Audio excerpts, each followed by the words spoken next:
इला काज़मी मेरी सहयोगी भी इस वक्त हमारे साथ जुड़ गई हैं, उनके पास भी सीधा चल लेते हैं। इला, आप बताइए क्या जानकारी आपको मिल रही है? भाई स्टूडेंट्स का गुस्सा तो है, स्टूडेंट्स तो गुस्से में रहेंगे ही ना भाई, वो मेहनत करते हैं, इस आशा से परीक्षा में बैठते हैं कि अब आने वाले कुछ साल उनके बेहतर होंगे, लेकिन क्या परीक्षा रद्द हो जाती है कुछ पेपर माफियाओं की वजह से?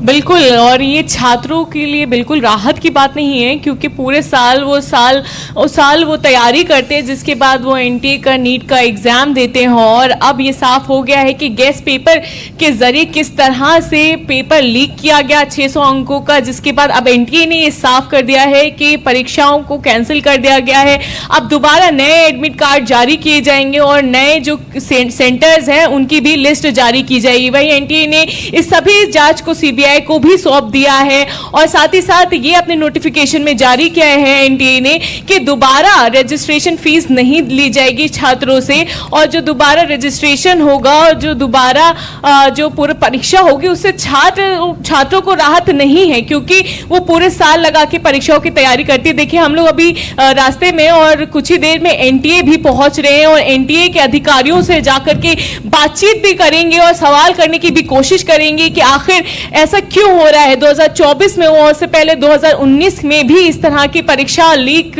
का मामला सामने आया था। 22 लाख से ज्यादा जो छात्र हैं उनका भविष्य पर अभी सवाल निशान जरूर खड़ा हो गया और एनटीए को उसकी जवाबदेही देनी होगी। बिल्कुल, एनटीए को इसकी जवाबदेही देनी होगी। और जैसा आप कह रही हैं इला कि अब एंट्रेंस फीस नहीं ली जाएगी या एग्जामिनेशन फीस नहीं ली जाएगी, तो ये कोई एहसान नहीं है जो एनटीए छात्रों पर कर रहा है। जरूरी ये होता कि एक बार आपने फीस वसूली है तो आप ऐसी व्यवस्था करते, ऐसा प्रॉपर सिस्टम बनाते, ऐसा चाक चौबंद व्यवस्था करते जिसका खामियाजा छात्रों को ना भुगतना पड़ता। नीट परीक्षा, आप सोचिए, सबसे प्रतिष्ठित परीक्षाओं में से एक है वो नीट परीक्षा, जिसमें 22 लाख स्टूडेंट इस आशा के साथ बैठे कि वो आने वाले वक्त में देश के डॉक्टर बनेंगे। अब वही नीट परीक्षा जब कॉम्प्रोमाइज्ड हो जाएगी, इतनी आसानी से पेपर लीक हो जाएगा और सोशल मीडिया पर वो पेपर पूरी तरीके से सर्कुलेट होने लगेगा, तो सवाल है कि आपका सिस्टम कर क्या रहा था। एक बार फिर हम मनीष के पास जाए, उससे पहले रुचि मेरे साथ जुड़ गई हैं लखनऊ से। रुचि, ये कोई पहला मामला तो है नहीं, हर बार ऐसे मामले आते हैं, हम सवाल उठाते हैं, कार्रवाई की जाती है, खाना पूर्ति की जाती है, लेकिन होता क्या है? यही होता है जो हम देख रहे हैं, 22 लाख स्टूडेंट्स का फ्यूचर फिर दांव पर लग गया है। बिल्कुल, बहुत ही तकलीफ की बात है, खासतौर से उन बच्चों के लिए जिन्होंने बहुत मेहनत करके ये इम्तिहान दिया था। यूपी की अगर आप बात करेंगे तो करीब 4.25 लाख बच्चे नीट के एग्ज़ाम में बैठे थे। यूपी में करीब 12,000 सीट्स हैं मेडिकल की, और इन 4 लाख बच्चों ने बहुत ऐसे होंगे जिन्होंने पूरे साल, कई साल से उनकी मेहनत होगी, हो सकता है उनका इम्तिहान भी बहुत अच्छा हुआ होगा और वो सोच रहे होंगे कि वो क्वालिफाई कर जाएंगे और आने वाले दिनों में डॉक्टर बनेंगे, सेवा करेंगे। लेकिन ये जो पेपर लीक का सिलसिला है, ये छात्रों के लिए बहुत ज़्यादा तकलीफ देने वाला है कि सरकार ऐसे कदम क्यों नहीं उठाती। जो संस्था ये इम्तिहान करा रही है वो आखिर ऐसे कदम क्यों नहीं उठाती कि आज के दौर में पेपर लीक ना हो। पुराने ज़माने में तो ठीक है, टेक्निक नहीं थी, टेक्नोलॉजी नहीं थी कि पता नहीं चलता था पेपर लीक हो गया, लेकिन आज के टाइम पे ऐसा कैसे होता है कि हाथ से लिखा पेपर सर्कुलेट हो गया, पता नहीं चला, वही पेपर, उसमें से बहुत सारे क्वेश्चंस पेपर में आ गए। तो तकलीफ है छात्रों की, गुस्सा भी है, नाराज़गी भी है, लेकिन क्या करें। अब वो फिर से इम्तिहान की तैयारी करेंगे, फिर से जब डेट अनाउंस होगी फिर से जाएंगे इम्तिहान देने।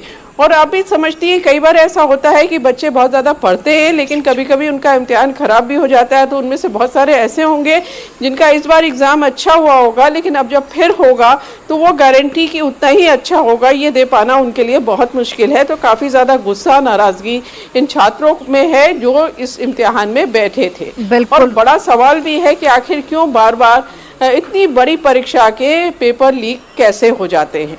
बिल्कुल, देखिए, जो आप कह रही हैं कि परीक्षाओं में खींच, जो परीक्षार्थी हैं उनमें खींच है, उनमें एक तरीके की निराशा है कि वो मेहनत करते हैं। और जैसा आप कह रही हैं रुचि, इस बात से इनकार नहीं किया जा सकता कि यूपी के अगर 4 लाख स्टूडेंट्स हैं, उनमें से कई ऐसे स्टूडेंट्स होंगे जिनकी परीक्षा बहुत अच्छी गई होगी, वो इस बात को लेकर बड़े उम्मीद भरे नज़रों से होंगे कि अब जो रिजल्ट आएगा वो उनके बेहतर भविष्य के लिए आएगा। लेकिन ऐसे स्टूडेंट्स को जब ये पता चलता है कि परीक्षा रद्द हो गई है और दोबारा से उनको परीक्षा में अपीयर होना है, तो तो उनके मन पर क्या बीतती होगी या उनके मनोबल पर क्या बीतती होगी, उनका कितना मनोबल टूटता होगा, ये अब देखने वाली बात है।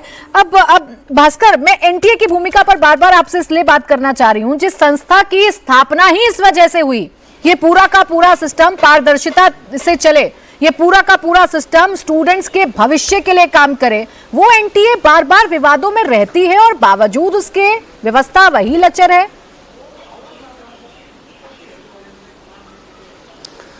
और देखिए प्राची, एनटीए के गठन से पहले की जो व्यवस्था थी इस देश में, उससे लोग बहुत ज्यादा नाखुश इसलिए थे कि उनको ये लगता था कि कोई ऐसी एजेंसी नहीं है जो इन एग्जाम्स को सेंट्रली मॉनिटर करे और अच्छी तरह से कंडक्ट करवा पाए। इसी की वजह से ऐसा लगता है कि पेपर लीक होते हैं। और हमने देखा है कि किस तरह से बिहार से लेके हरियाणा से लेके और अलग अलग राज्यों में ऐसे गिरोह काम करते थे जो पेपर्स आउट करवाते थे, लीक करवाते थे और एग्जाम पास करवाने की गारंटी तक देते थे स्टूडेंट्स को और उसके बदले पैसे लेते थे। उसके बाद ये नई व्यवस्था की गई, एनटीए का गठन हुआ और ये इस उम्मीद के साथ हुआ था कि शायद अब कोई ऐसी गिरोह काम नहीं करेगा, कोई ऐसा पेपर लीक नहीं होगा। लेकिन सच्चाई ये है कि कितनी भी तकनीक का इस्तेमाल कर लें और कैसी भी व्यवस्था अभी तक जो की गई है वो फुल प्रूफ बिल्कुल नहीं है। और वो तमाम गिरोह जो पहले काम करते थे वो अब भी कर रहे हैं।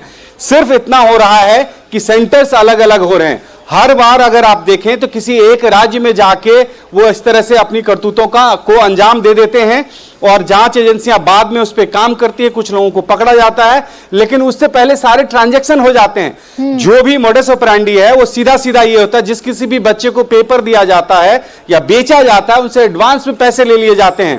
तो ये जो भी इस गिरोह के सदस्य हैं वो अपने काम को बखूबी अंजाम दे चुके हैं। उनमें से अगर कुछ लोगों को पकड़ा भी जाता है तो कुछ दिनों बाद जमानत मिल जाती है, छूट जाते हैं, वो केस चलते रहता है।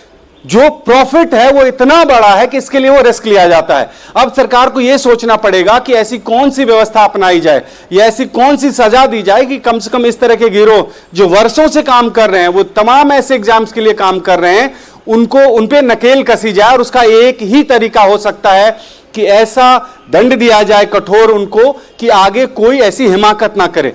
नहीं तो सच्चाई यह है कि जो व्यवस्थित गिरोह हैं इस देश में पहले से, हमने देखा है कई राज्यों में इस तरह से वही लोग घूम फिर के काम कर रहे हैं, वो तरीका नया अख्तियार कर लेते हैं। वो एजेंसी जिस तरह से अपने आप को मॉडिफाई करती है वो उस हिसाब से अपनी तैयारियां कर लेते हैं और फिर से वो अपने करतूतों को अंजाम दे देते हैं। लेकिन ये रुकने वाला तब तक नहीं है जब तक एक नजीर न किया जाए प्रस्तुत उनके सामने कि अगर आप इस तरह से कहीं भी दोषी पाए जाते हो ऐसे किसी भी कृत्य में या एनटी अपडेट होना हो, कार्रवाई होगी। और